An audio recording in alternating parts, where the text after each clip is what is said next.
कश्मीर जे गुडू थाणे जे हद दश्ती मोहल्ले में हथियारबंद मोटरसाइकिल सवार अणॼातल धाड़ियल ॾींहुं ॾिठे जो हार्डवेयर की दुकान ते हमलो करे 24 वरियनि जे नौजवान अकबर खान वल्द अयूब खान के हथियार के ज़ोर ते अगवा करे विया। इन्हीं शाहिदन ऐं वाटसन मुताबिक़ वारदात दौरान नौजवान जे पीउ खे बि मज़ामत करण ते बदतरीन तशद्दुद जो निशानो बणायो वियो।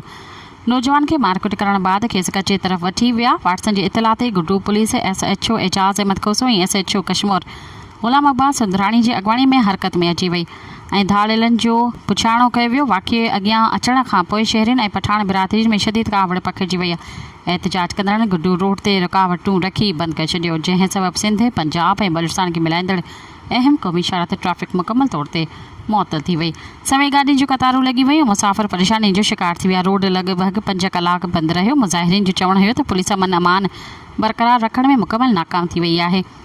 ॾींहुं ॾिठे अगवा जा वाक़िया पुलिस जी नाअहली जो वाज़े सबूत आहिनि। SHO गुडू एजाज़ अहमद खोसो मीडिया सां ॻाल्हाईंदे ॿुधायो त पुलिस वाक़ई बाद फौरी तौर ते हरकत में अची वई आहे ऐं कचे इलाक़े में सर्च ऑपरेशन जारी आहे। मुज़ाहिरीन ऐं मुतासिरन बिरादरी ऐं आला अख़्तियारनि खां मुतालबो कयो आहे त कश्मीर में अमन बहाल कयो वञे, अगवा कंदड़नि ख़िलाफ़ सख़्त कार्रवाई कई वञे, पठान बिरादरी ख़िलाफ़ थींदड़ वाक़िअनि खे तुर्त रोकियो वञे।